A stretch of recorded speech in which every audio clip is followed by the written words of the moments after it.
9 geography आपदा प्रबंधन अध्याय 15 हमारा मानव जनित आपदाएं नाभिकीय जैविक और रासायनिक न्यूक्लियर बायोलॉजिकल एंड केमिकल। आइए इसके अभ्यास के प्रश्नों को हल करते हैं। देखिए आपदाएं जो है होती हैं दो प्रकार की होती हैं, प्राकृतिक और मानव जनित। यहाँ मानव जनित आपदाएं हैं जो मानव द्वारा घटित होती हैं और जिसमें सबसे खतरनाक कौन सा है, नाभिकीय आपदा यानी नाभिकीय विखंडन द्वारा जो ऊर्जा मुक्त होती है जिसे परमाणु बम हम कहते हैं, वो आपदा सबसे ज़्यादा भयावह होती है। ठीक है, तो इसके क्वेश्चंस को हम लोग हल करते हैं। देखिए सबसे पहले कारण बताएं। पहला सवाल, हिरोशिमा और नागासाकी पर परमाणु बम गिराने के बाद अब तक किसी देश ने युद्ध में परमाणु अस्त्र का प्रयोग करने का साहस नहीं किया, क्यों?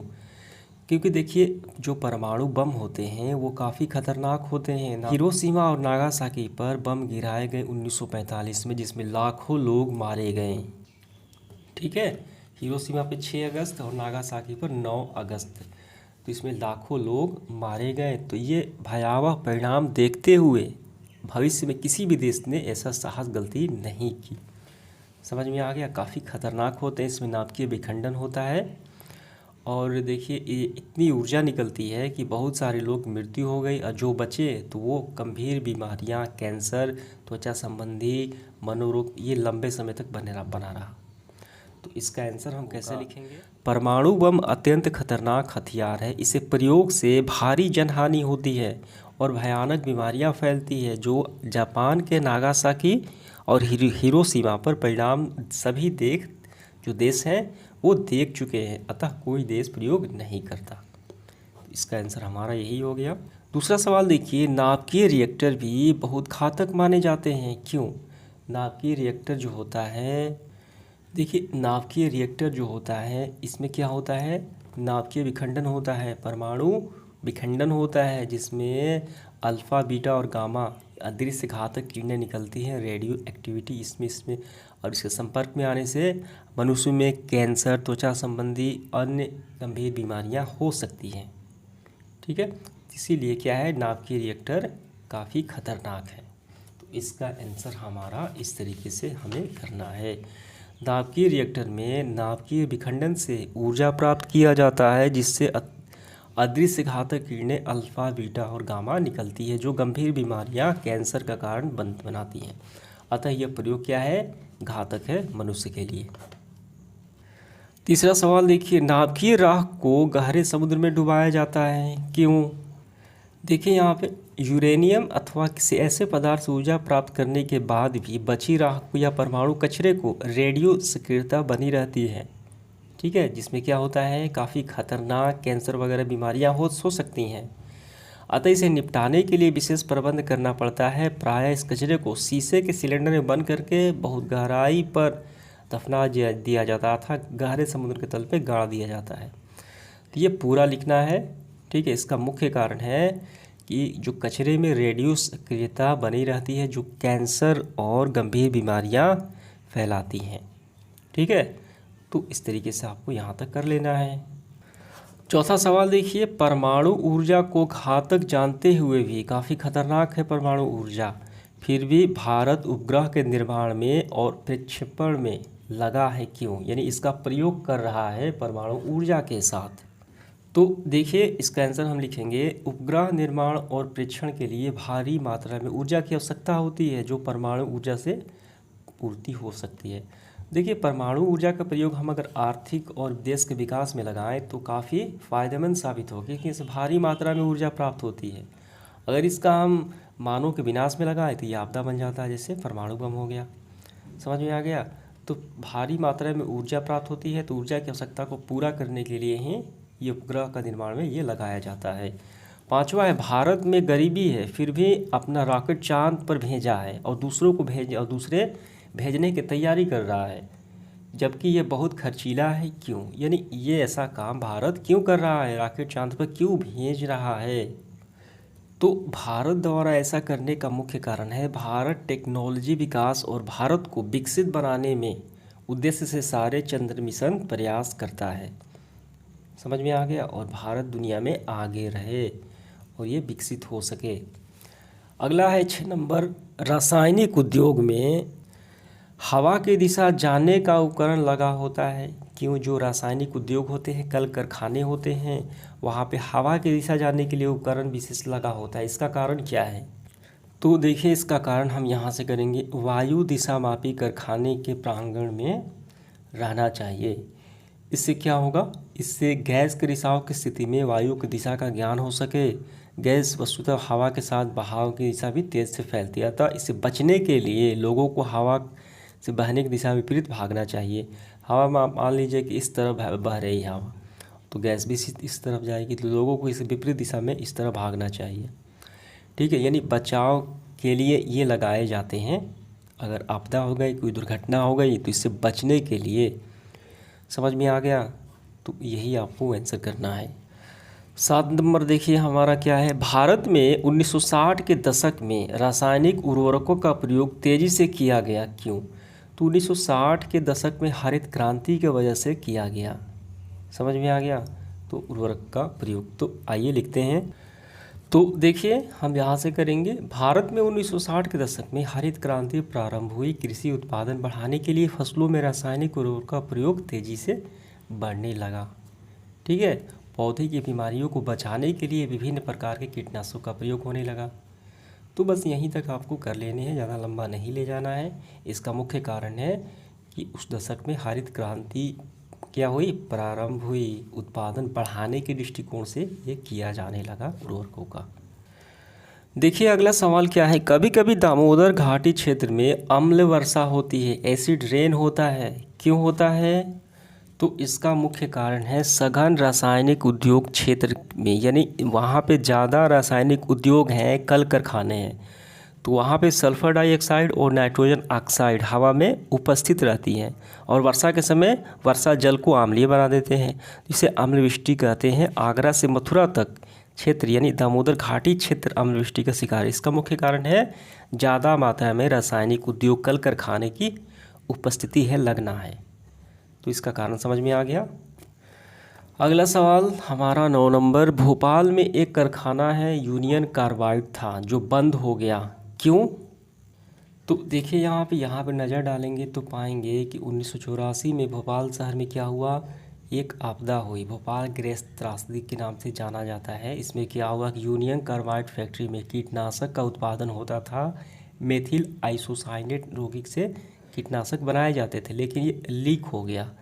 तो इससे क्या हुआ कि वहाँ पे वायु में ये खतरनाक गैस फैल गई और वहाँ पे देखिए कितने लोग मारे गए, कितने क्या हो गए? आपदा यानी वो गंभीर बीमारी, आँख की रोशनी चली जाना, फेफड़े क्षतिग्रस्त, ये सारी बीमारी की शिकार हो गए। यानी देखिए इतने लोग मारे गए। तो ये घटना हुई, तो इसके बारे में बताना है। ये जो कंपनी है, फैक्ट्री है, ये बंद क्यों हो गया? तो हमारा आंसर जो होगा इस तरीके से होगा। 1984 में भोपाल में यूनियम कार्बाइड फैक्ट्री में मेथिल आइसोसाइनेट यौगिक के रिसाव से जहरीली गैस के कारण हजारों लोग मारे गए, अर्थात रासायनिक दुर्घटना से ये कारखाना बंद कर दिया गया, जो 1984 में घटित हुई। आगे बढ़ते हुए देखिए अगला सवाल 10 नंबर। महानगरों में सांस लेने में कभी कभी दम घुटने लगता है, ये कारण बताना है हमें। जैसे दिल्ली, महाराष्ट्र, कोलकाता, ये सारे महानगर हैं, वहाँ पे मनुष्य को सांस लेने में दम घुटता है। इसका कारण क्या है?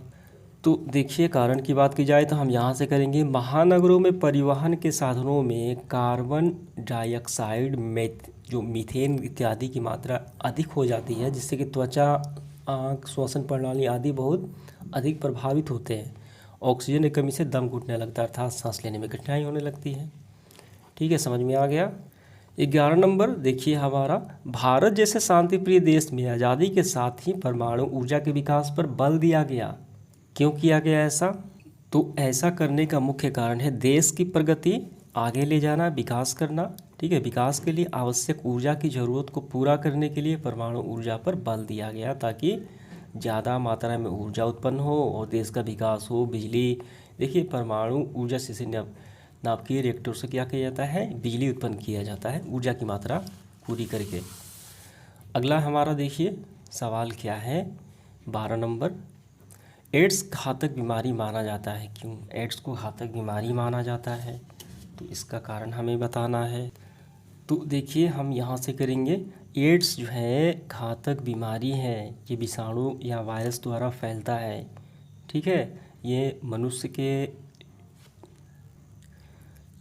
के इम्यून सिस्टम जो होता है उसको क्या करता है, ख़त्म कर देता है, यानी बीमारी से लड़ने की क्षमता ख़त्म हो जाती है और इसका इलाज भी नहीं है। इसीलिए ये लाइलाज और घातक बीमारी है, सबसे बड़ी बीमारी है एड्स।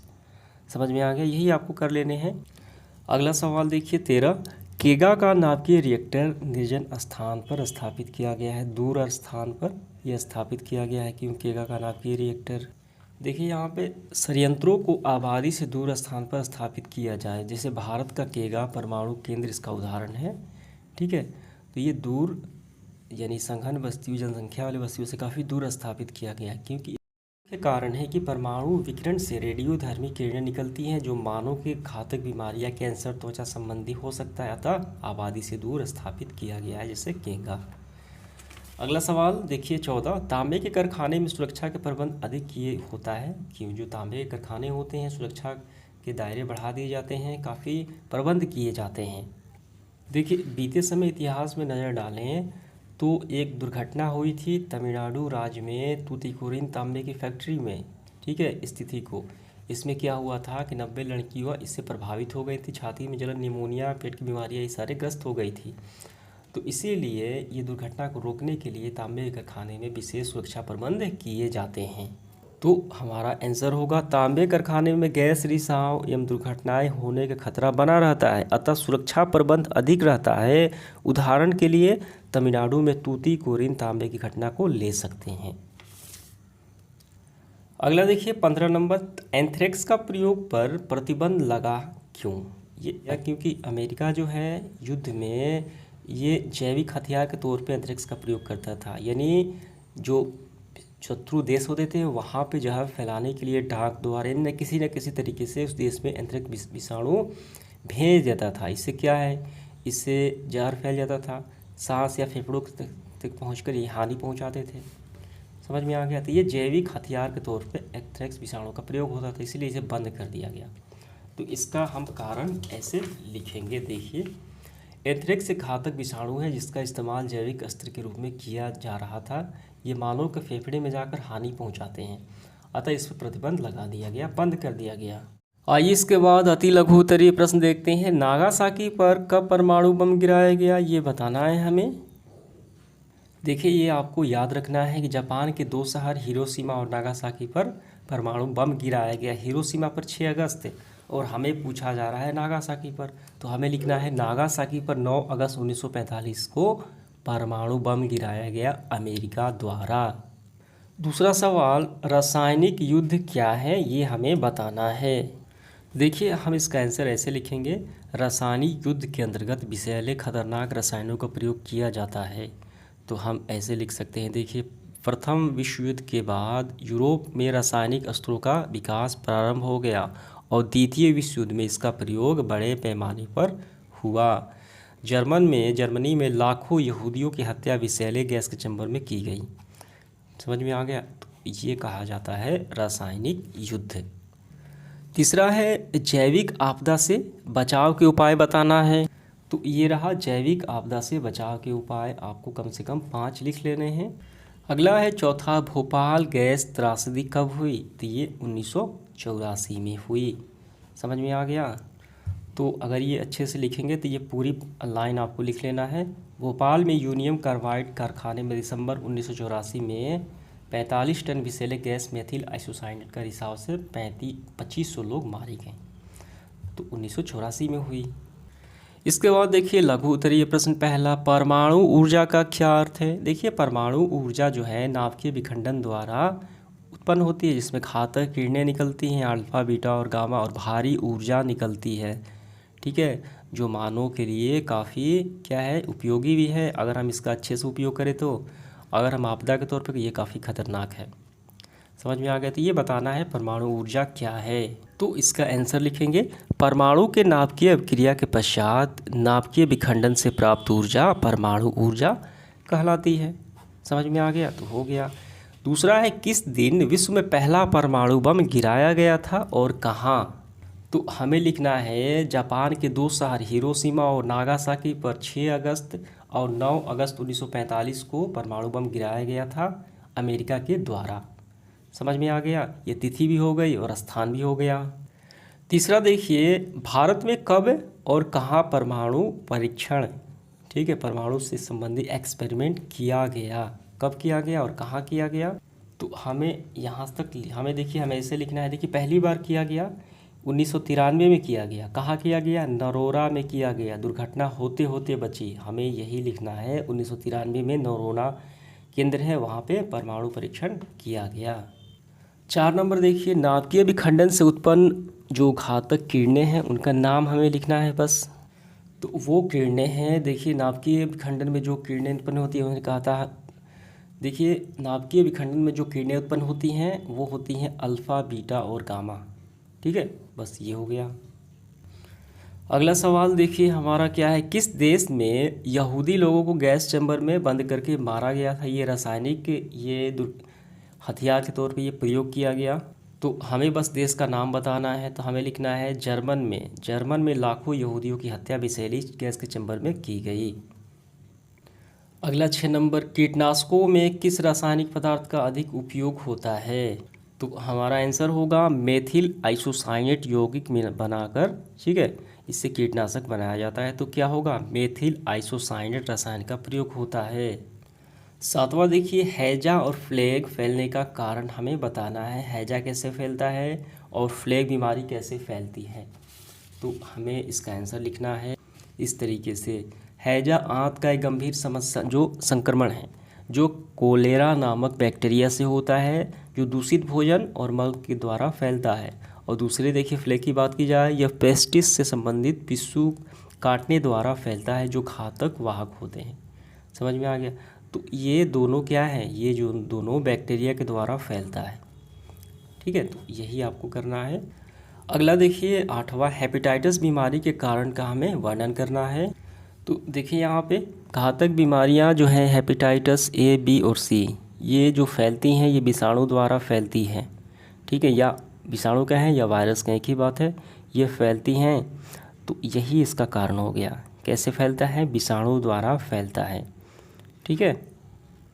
अगला सवाल देखिए 9 नंबर, एड्स क्यों होता है और कैसे फैलता है, ये हमें बताना है। तो इसका स्क्रीनशॉट लगा देता हूँ, वहीं से कर लेने हैं।